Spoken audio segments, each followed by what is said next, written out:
नमस्ते. Education आणि अभिवाचन चॅनलमध्ये आपलं स्वागत आहे. मी नीलम पोळ. आज आपण अभिवाचनमध्ये पालकांचा सगळ्यात जिव्हाळ्याचा विषय पाल्य, आपली मुलं, मोबाईल. मुलं थोडी मोठी झाल्यानंतर आपण त्यांना स्वतः मोबाईल घेऊन देतो आणि स्वतः मोबाईल घेऊन दिल्यानंतर पण आपली अशी परिस्थिती होते की आता मुलं फार वेळ मोबाईल बघतायत, मुलं उत्तर देत नाहीत, मुलं बोलत नाही आहेत. आणि जेव्हा मोबाईल स्वतः घेऊन देत नाही, जेव्हा आपला मोबाईल मुलं यूज करतात तेव्हा पण असं होतं की मुलं फार वेळ मोबाईल बघतायत. मोबाईल, ChatGPT, यूट्यूब या सगळ्या गोष्टी. तेव्हा आज आपण मोबाईल, मुलं यांच्याबद्दल चर्चा किंवा मग एखादं पत्र असं काही पाहणार आहोत. संदर्भ म्हणायचा गेला तर हे कुठल्या याच्यातून घेतलेलं आहे काही माहीत नाही, का आवडलं म्हणून हे जपून ठेवलं आहे आणि ते सापडलं गेलं मला. असं वाटलं की हे विम्पी किड्समधलं असेल का, म्हणून मी ते पुस्तक सर्च केलं त्यामध्ये, पण त्यातलं पण हे नाही आहे. त्याच्यामुळे हे कुठलं आहे माहीत नाही आणि हे मी लिहिलेलं नाही आहे महत्त्वाचं म्हणजे. तर आपण बघूया. जगातील सर्वात सुंदर पत्र, आई, आयफोन व काही अटी. जेनेल हॉफमन ही एक अमेरिकन आई. तिचा 13 वर्षाचा ग्रेग शाळा सुरू झाल्यापासूनच तिच्या मागे भुणभुण करत होता की मला माझा स्वतःचा मोबाईल हवा आहे आणि तोही आयफोनच. जेनेलच्या लक्षात आले की आयफोन हे काही ग्रेगच्या डोक्यातलं तात्पुरतं खूळ नाही. शेवटी तिनं आणि तिच्या नवऱ्यानं ठरवून ग्रेगला भेट म्हणून आयफोन घेऊन दिला. जेनेलनं आणखी एक गोष्ट मुलासाठी केली. आयफोनच्या खोक्यात तिने एक चिठ्ठी ठेवली. काही नियम त्या चिठ्ठीत तिने लिहिले होते. माझ्या मुलाला तंत्रज्ञानाचं व्यसन लागू नये, त्याने त्याचा दुरुपयोग करू नये, तंत्रज्ञानाच्या आहारी न जाता त्याचा उत्तम उपयोग कसा करावा हे माझ्या मुलानं शिकावं असं मला वाटतं. तिने आपल्या मुलाला लिहिलेलं पत्र असं आहे. प्रिय ग्रेग, 1. हा आयफोन तुझ्यासाठी आणला असला तरी त्याची मालकी माझी आहे, कारण याचे पैसे मी दिलेले आहेत. हा फोन तुझा नसून तो मी तुला वापरायला दिला आहे, हे लक्षात ठेव. 2. त्या फोनला पासवर्ड टाकलास तर तो मलाही माहीत असला पाहिजे. रिंग वाजली की फोन उचलायचा. तो फोन आहे, त्यावर तुझ्याशी बोलता येणं हा त्याचा मूळ उपयोग आहे. शिवाय फोन न उचलणं असभ्यपणाचं आहे. त्यामुळं मॉम किंवा डॅड हे नाव फ्लॅश झालं की तो फोन लगेच उचलायचा. 4. रोज संध्याकाळी 7:30 वाजता आणि शनिवार रविवारी रात्री फोन माझ्याकडे द्यायचा. मी तो रात्री बंद करीन आणि सकाळी 7:30 वाजता चालू करून परत तुला देईन. रात्री उशिरा तुला एखाद्या मित्राला, मैत्रिणीला फोन करायचा झाल्यास तो त्याच्या घरच्या फोनवर करायचा. त्याच्या आईवडिलांपासून लपवण्यासारखं असेल तर असा फोन न करणंच उत्तम. फोन शाळेत घेऊन जायचा नाही. ज्या कुणाशी तुला फोनवरून चॅटिंग करावंसं वाटतं त्यांच्याशी प्रत्यक्ष बोल, गप्पा मार. ही गोष्ट छान आयुष्य जगण्यासाठी फार आवश्यक आहे.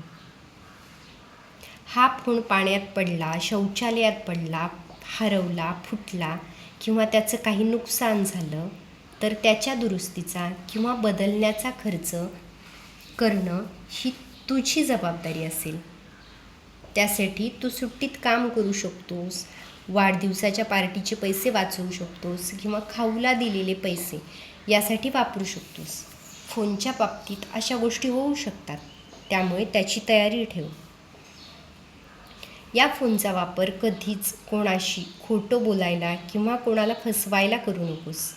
भांडणे झाली तर चांगला मित्र जसा वागेल तसा वाग, नाहीतर त्या भांडणात पडू नकोस. ज्या गोष्टी तू प्रत्यक्ष एखाद्या व्यक्तीला सांगू शकत नाहीस त्या SMS, मेल, व्हॉट्सअप करून सांगू नकोस.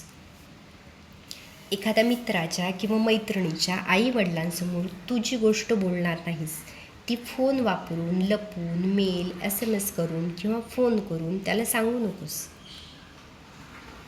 फोनवर कुठलंही साहित्य उघडायचं नाही. तुला इतर कामासाठी, प्रोजेक्टसाठी जी माहिती हवी असेल त्यासाठी जरूर फोनवरचं इंटरनेट वापर. पण त्या व्यतिरिक्त तुला काही प्रश्न असतील तर माझ्याशी किंवा वडिलांशी मोकळेपणानं बोल. सार्वजनिक ठिकाणी, थिएटरमध्ये, हॉटेलमध्ये किंवा कुठल्याही माणसाशी बोलत असताना फोन सायलेंट कर किंवा बंद कर किंवा तो बाजूला ठेवून दे. समोरचा माणूस बोलत असताना आपण फोनशी खेळ करणं उद्धटपणाचं आहे. शिवाय आयफोन हे बोलण्यासाठी वापरायची गोष्ट आहे. तो मिरवायचा स्टेटस सिम्बॉल नाही. उगीच हजारो फोटो, व्हिडिओ काढत बसू नकोस. प्रत्येक गोष्ट फोटो काढून ठेवण्याइतकी महत्त्वाची नसते. त्यापेक्षा तो क्षण मनापासून आनंदानं घालव, हे कायम लक्षात राहील. कधीतरी फोन घरी ठेवून बाहेर पड. फोन बरोबर नाही म्हणजे काहीतरी चुकलंय, काहीतरी राहून जातंय असं वाटून घेऊ नकोस.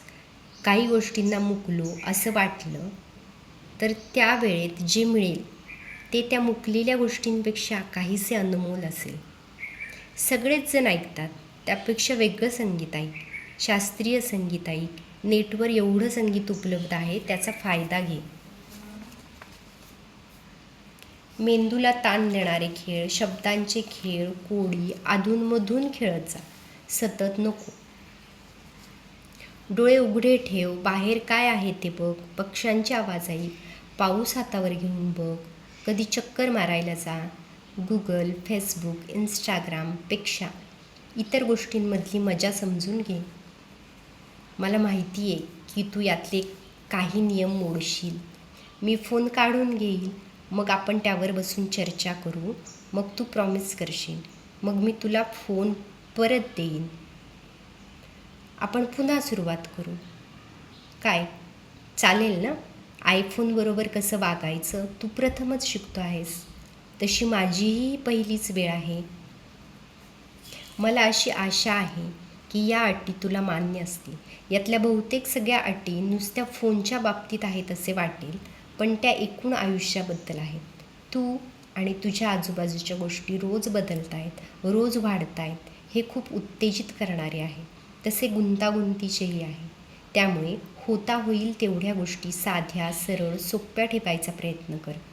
सगळ्यात महत्त्वाचं म्हणजे कुठल्याही तंत्रज्ञानापेक्षा तुझं मन, तुझी बुद्धी यावर जास्त विश्वास ठेव. तुझ्या नवीन आयफोनसाठी खूप खूप शुभेच्छा. धन्यवाद.